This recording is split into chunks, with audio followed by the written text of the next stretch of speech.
ရင်ကုန်တဲ့မင်းကြလေးနဲ့နားထောင်ပါဦး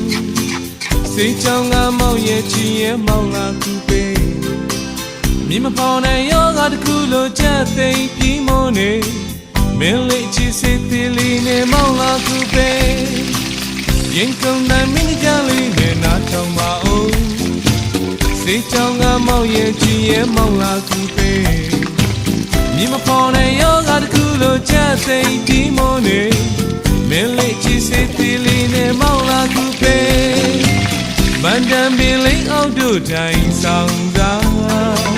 ခွေကနေကတာနဲ့တဲကိုခွဲမလားဒီကဘာမှာမင်းကိုရဖို့စောင့်နိုင်ဆုံးတော့စိတ်ချောင်းကတို့ရဲ့ချစ်သူပြီးပါလေနော်ရီမောင်ချက်တွေပြည့်စုံပြီးရင်ကျင်းလည်းနဲ့တော့ရွာလေးမှာချစ်ကသွားပြီးပျော်ရွှင်စွာစိတ်ကူပေးပါတို့မြင်ရင်ဆုံးပဲမင်းလေးကဆရာဝန်ဖြစ်မုံမလာ